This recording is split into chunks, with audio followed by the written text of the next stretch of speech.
स्वागत है आप सभी का तौर राजपूत वेल्थ में। तो यहाँ पर जो हमने लास्ट टाइम में जब एनालिसिस किया था तो मैंने आपको बताया था कि सपोर्ट कहाँ पर हो सकता है, रेजिस्टेंस कहाँ पर हो सकता है और किस तरह से हमको यहाँ पर ट्रेड करना है। तो यहाँ पर हमने एक चैनल बनाया था, आपको पता होना चाहिए कि ये जो चैनल था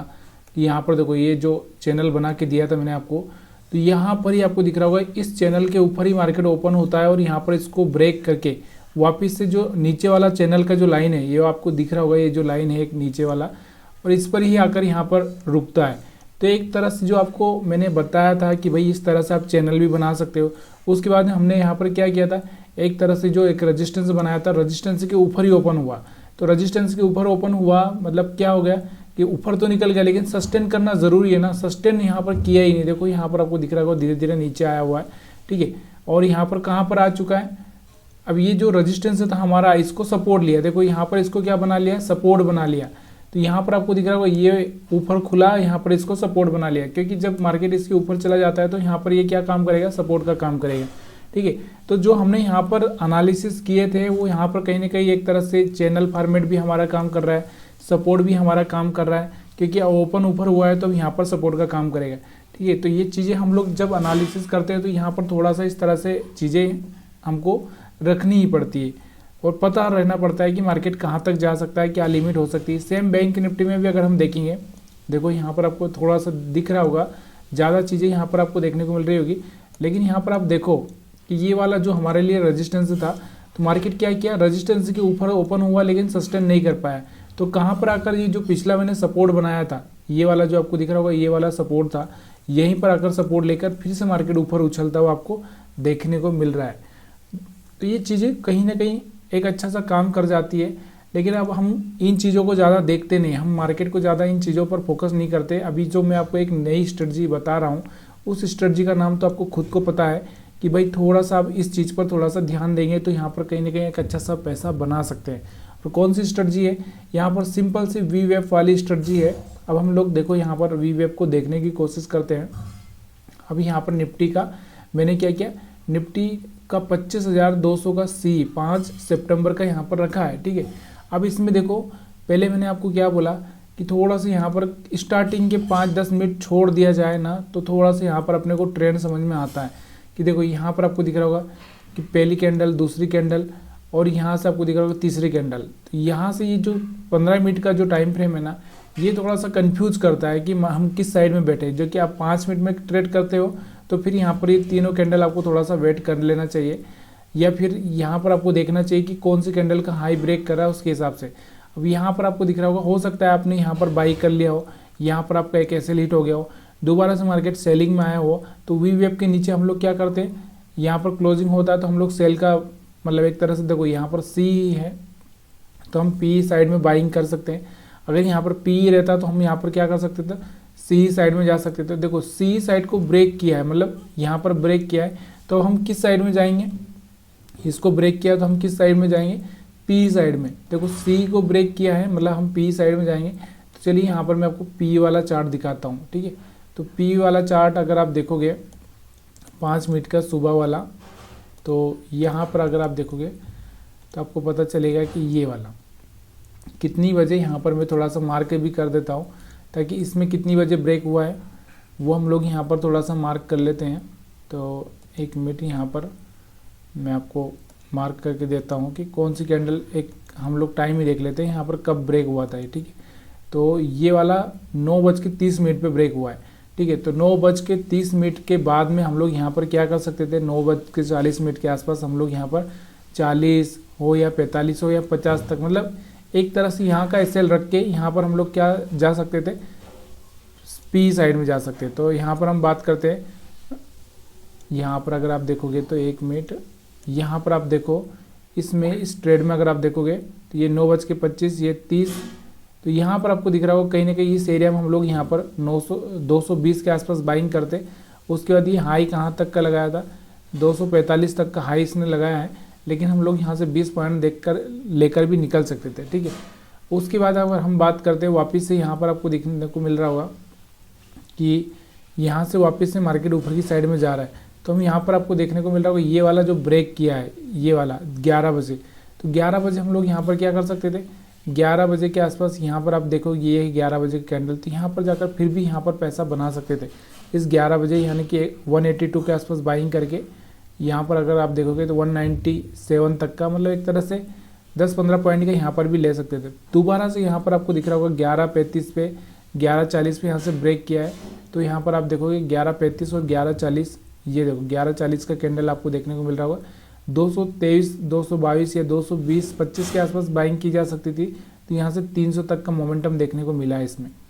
तो कभी कभी क्या होता है, बड़ा मोमेंटम मिल जाता है, कभी कभी छोटे मोमेंटम मिलते हैं। अब थोड़ा सा इसके लिए मैंने आपको बताया भी है कि एसएल हंटिंग को थोड़ा सा ध्यान देना पड़ेगा। एसएल हंटिंग क्या होती है ये चीज़ें मैं आपको बता ही चुका हूँ, तो चलिए थोड़ा सा एक बार हम लोग देख लेते हैं एसएल हंटिंग क्या होती है।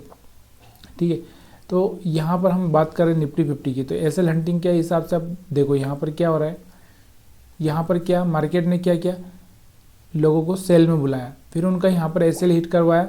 और फिर यहाँ पर जब यहाँ से बायर्स आए होंगे तो उनका एसएल खाने के लिए मार्केट क्या किया, फिर से ये ब्रेक डाउन किया, तो ये वाला एक एसएल हंटिंग हो जाता है। और दूसरा क्या, प्राइस एक्शन भी हमारा इस तरह से चल रहा है, तो ये देखो यहाँ से इस तरह से प्राइस एक्शन हुआ था, ठीक है, उसके बाद फिर से वापस गया और फिर यहाँ से इस तरह से प्राइस एक्शन हो सकता है। तो ये थोड़ा सा प्राइस एक्शन को लेकर चलना है या एसएल हंटिंग को लेकर चलना है। यहाँ पर अगर आप देखोगे मार्केट ने क्या किया, यहाँ से मार्केट ऊपर नीचे आया, फिर इन लोगों को निकालने के लिए थोड़ा सा ऊपर चला गया, फिर मार्केट नीचे आ गया और फिर थोड़ा साइडवेज हो गया। ठीक है, अब ऐसे ही यहाँ पर अगर आप देखोगे इस ट्रेड में भी अगर आप देखोगे तो यहाँ पर आपको देखने को मिलेगा, ये देखो यहाँ से मार्केट एकदम गिरा, फिर उसके बाद में थोड़ा सा ऊपर उठा, और जब ऊपर उठा तो यहाँ पर बायर्स आएंगे तो फिर उनको निकाला,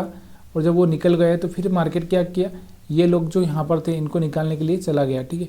तो ये चीज़ें थोड़ी सी समझने में आ जाएगी आपको धीरे धीरे। बैंक निफ्टी को देखते हैं,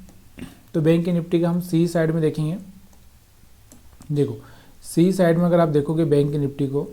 तो सुबह में ही अगर आप देखोगे तो यहाँ पर क्या किया था इसने, ये देखो सुबह में ही यहाँ से 9:15 पे ही यहाँ पर बराबर से इसने वीवेप को ब्रेक कर दिया था, और अगर हम चाहते तो 9:20, 9:25 के आसपास कहीं पर यहाँ पर कहीं पर ले सकते थे। तो यहाँ पर अगर आप देखोगे तो 9:30 के आसपास मैं अपोजिट साइड में देखता हूँ, पी साइड में। तो 9:30 पे अगर आप पी साइड में जाओगे तो एक यहाँ पर आप देखोगे, इस थोड़ा सा इसको बड़ा कर लेते हैं हम लोग, यहाँ पर देखो तो 9:30 पे हम लोग जाते हैं, ये है 9:30 का कैंडल ये वाला। ठीक है, तो 9:30 में 288 या 285, 90 के आसपास यहाँ पर था, सीधे यहाँ से 350 के आसपास जाता हुआ आपको देखने को मिला। फिर उसके बाद दोबारा से यहाँ पर थोड़ी सी एक सेलिंग आई थी, लेकिन बाद में फिर से यहाँ ऊपर जाता हुआ आपको देखने को मिला। तो ये जो वी वेब का जो कॉन्सेप्ट है, देखो काम तो करता है, ऐसा नहीं है कि नहीं बोल सकते हम लोग काम नहीं करता, काम सब चीज़ें करती है, लेकिन क्या होता है हमारा जो ट्रेडिंग प्लान होता है ना, वो थोड़ा सा गलत हो जाता है कि हम लोग किस तरह से ट्रेडिंग प्लान करते हैं। अब देखो भाई यहाँ पर अगर सिंपल सी बात मैं करता हूँ, जैसे यहाँ पर मैं बोलता हूँ कि यहाँ पर आपको दिख रहा होगा ब्रेक कर रहा है, ठीक है, तो यहाँ से ब्रेक कर दिया, थोड़ा सा इसको टेस्ट करने के लिए जा सकता है, तो थोड़ा सा या तो एसएल टाइट रखने का, मतलब थोड़ा सा ऊपर रखने का, या फिर यहाँ पर आपको क्या करने का, जब यहाँ पर कोई थोड़ा सा नीचे आ जाए, क्योंकि इतना आने के बाद एक रिट्रेसमेंट, देखो एक चीज़ का हमेशा ध्यान रखो कि जब ये जो यहाँ पर एक ब्रेक डाउन कर रहा है, फिर यहाँ से थोड़ा सा, क्योंकि इतना लंबा मोमेंटम आने के बाद थोड़ा सा एक रिट्रेसमेंट आता ही आता है, ये आपको पता है, प्राइस एक्शन का पार्ट है ये, फिर यहाँ से रिट्रेसमेंट आता है। तो देखो यहाँ से हम देखेंगे, यहाँ से आया मार्केट, थोड़ा सा रिट्रेसमेंट किया, फिर थोड़ा रिट्रेसमेंट किया, यहाँ पर रुका इस तरह से, और फिर ब्रेक किया, फिर यहाँ से रिट्रेसमेंट किया, फिर ब्रेक किया, और फिर यहाँ से रिट्रेसमेंट किया, फिर ब्रेक किया। तो ये चीज़ें थोड़ा सा याद रखनी होती है। कभी कभी हम लोग ये भूल जाते हैं कि भाई यहाँ से चल के आ रहा है, थोड़ा सा रिट्रेसमेंट कर सकता है, इसलिए हमको थोड़ा सा यहाँ पर शांति रखना है, दिमाग को थोड़ा सा शांत रखना है। या फिर हम बोल सकते हैं कि जैसे यहाँ से मार्केट ऊपर गया तो यहाँ से वापस से आया है, तो यहाँ पर क्या हो सकता है, एक बाइंग आ सकती है। क्यों? क्योंकि सपोर्ट लेवल पर बाइंग आएगी। तो ये चीज़ें थोड़ी सी प्राइस एक्शन का पार्ट होती है, उस चीज़ को समझ के अगर आप ट्रेडिंग करोगे तो आप थोड़ा सा यहाँ पर प्लान एक अच्छा सा पैसा बना सकते हो। देखो यहाँ पर अगर मैं और भी यहाँ पर आपको बताऊँ, ये देखो यहाँ से मार्केट क्या किया, यहाँ से ऊपर चला था, थोड़ा सा रिट्रेसमेंट करेगा ही करेगा, फिर मार्केट ऊपर जाएगा, थोड़ा रिट्रेसमेंट करेगा ही करेगा, फिर ऊपर जाएगा, रिट्रेसमेंट करेगा, फिर ऊपर जाएगा, रिट्रेसमेंट करेगा, और फिर जब ये वाला तोड़ दिया तब जाके यहाँ पर आपको दिख रहा होगा दबा टेस्ट हुआ, फिर यहाँ से ब्रेक किया। तो ये चीज़ें थोड़ी सी समझने के लायक होती है। और अभी हम लोग थोड़ा सा ऑप्शन चीज़ों को, ऑप्शन या फिर ऑप्शन के चार्ट को ज़्यादा देख रहे हैं। क्यों देख रहे हैं? क्योंकि अब हमको थोड़ा सा, अभी हमारा जो चार्ट का रीडिंग है या चार्ट का मास्टरी वो ख़त्म हो चुका है। अब हम लोग क्या करेंगे, सीधे सीधे यहाँ पर थोड़ा सा प्लानिंग करेंगे कि भाई किस तरह से हम लोग प्लान कर सकते हैं। यहाँ पर अगर मैं यहाँ से बाइंग करता हूँ तो मेरा एसएल क्या हो सकता है, और इस एसएल की वजह से मान लो यहाँ पर एक सपोर्ट लिया है, इस सपोर्ट की वजह से मेरा रिस्क रिवार्ड कितना होगा। देखो यहाँ से अगर आपने ले लिया तो यहाँ से रिस्क रिवार्ड आपका कितना 10 पॉइंट या 20 पॉइंट हो सकता है। तो यहाँ से आपको दिख रहा होगा, यहाँ से एक अच्छा सा मोमेंटम आपको देखने को मिला। यहाँ से ब्रेक कर रहा है तो आपका यहाँ पर कितना टारगेट हो सकता है, यहाँ से ब्रेक कर रहा है तो यहाँ से कितना टारगेट हो सकता है। ये चीज़ें थोड़ी सी यहाँ पर आपको देखनी पड़ेगी, तब जाके आपको लगेगा कि हाँ यहाँ से हम दिन भर पैसा बना सकते हैं। एक नहीं 10 ट्रेड यहाँ पर हम कर सकते हैं आसानी से, पैसा भी बनेगा। तो ये चीज़ थोड़ी सी धीरे धीरे आपको समझ में आएगी। और यहाँ पर अगर मैं आपको पूरी तरह से कुछ समझा पाया हूँ इस वीडियो में, तो आप वीडियो को लाइक कर सकते हैं या और कमेंट करके भी बता सकते हैं। वीडियो देखने के लिए आप सभी का बहुत बहुत धन्यवाद।